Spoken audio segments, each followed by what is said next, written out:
joué mais ko doon nañ ko xaar parce que gëj nañ joué quoi vraiment toog nañ presque 10 mois wala soit 9 ou 11 mois joué wuñu gars yi namoon nañ ko ñëpp doon nañ ko xaar et tout ak ci liñ jógee Coupe d'Afrique bi passé gis nga nu demee gars yi bëggoon nañ gagné et tout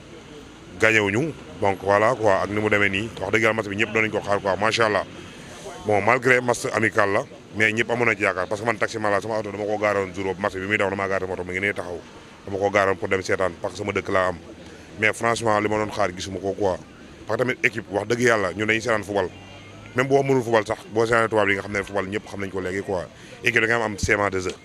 mais équipe bi wax dëgg yàlla ñun li ñu doon xaar depuis boobu ba léegi gisuñu ko bien vrai que am nañ ay joueurs et tout mais maanaam système de jeu moom lañ amul quoi te boobu ba léegi tamit li fi nekk ñi ngi jéem si wax ak moom mais gëm naa ne fi ñu nekk nii moom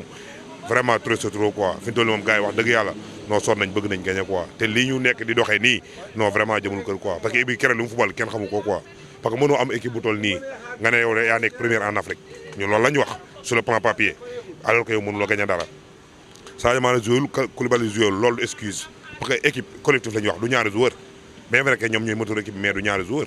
dëgg loolu dëgg Maroc bien vrai que équipe bu baax la mais keroog même bu ñu la gagné mais nga football ñoo xam ne carrément joué nga mais ñu ñuy joué keroog kenn xamu ko même Jaraaf tey boo ko doon teg muy joué du football loolu ñun loolu moo ñu jaaxal quoi fi toll même match Mauritanie bii di ñëw nii suñu xel dalu ci parce que kenn xamul quoi te Coupe d'Afrique bi ngi ñëw te fi toll ñëpp ñooy defaru est-ce que li nga mën la fois passée da nga koy amaat loolu mooy problème bi quoi franchement bëgg nañu équipe bi trop Sénégal ko xam ne am na équipe potentiel bi macha allah am nañ équipe am na ay joueurs mais ñu def li ñu war a def jëmbat ci fulla xam ne fi toll nii football léegi kenn footul te Mauritanie gii ngay xeeb mi fi toll nii dafa def les moyens li mu am ci stade instant bi amuloo ko te day gagné match amical passé 3-1 la gagné te moom buy joué ak Sénégal lépp lu mu am da koy def Sénégal moo ko gënal moom mu dóor Sénégal moo ko gënal mu dóor Brésil parce que dëkkandoo ñu eetu quoi noonu la demee léegi dañ ci def fula ak jom rectifier li ñu defoon keroog gagné ak Mauritanie tey ñun récréation moo ñu boole mais bokkuñu classe. Sénégal dafa nekk équipe boo xam ne ba léegi amagul jeu c'est-à-dire fluidité de jeu bi ñuy xaar ci moom ba léegi amaguñ ko waaye on a de grands joueurs on a de grands talents waaye bien vrai que y a eu des manquants mais man je pense pas que loolu raison la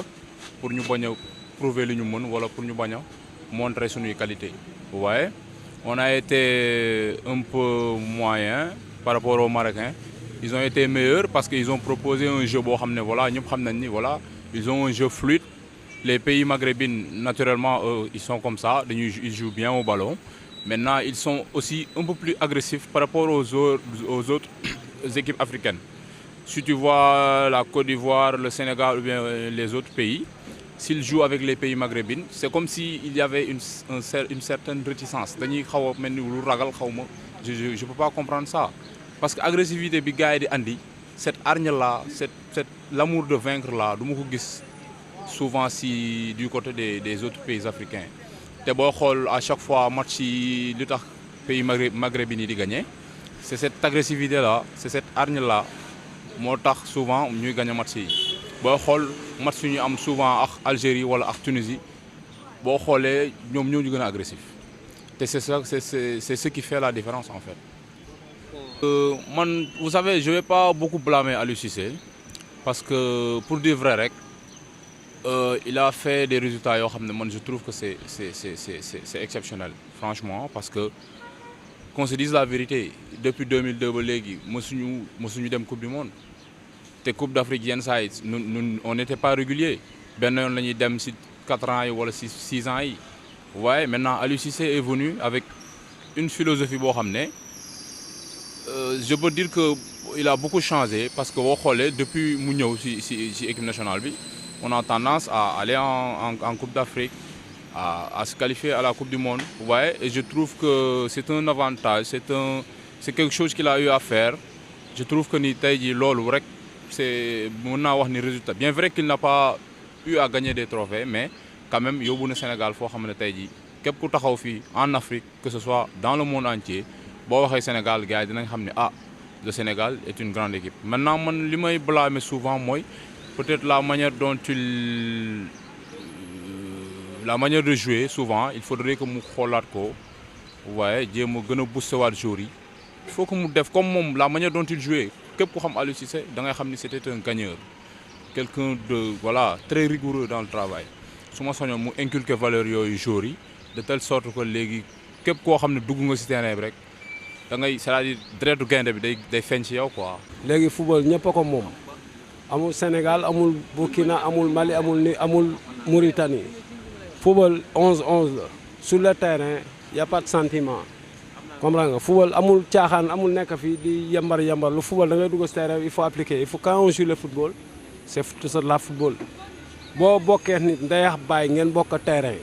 football li nga war a football moom mu football li mu war a football mais nekk fii di contrôler bal bi jaxaay ma laaj affaire yooyu loolu du football dañ koy gëm il faut toujours appliquer application dafa bokk ci football te gëm-gëm football mooy lan léegi football ce n'est plus comme avant c'est tellement rapide le monde de football et avant et léegi c'est pas la même chose. match bi keroog du matchu ay star bu ñu waxantee dëgg parce que yow tey jii da nga am ay boy yu ndaw ñu nekk relève nga war a am yow loo soxla di ko xool match bi keroog tey jii ku ñu mel ne ay ñoom Gana Gueye ñoom ñëpp mën nañu départ ci banc bi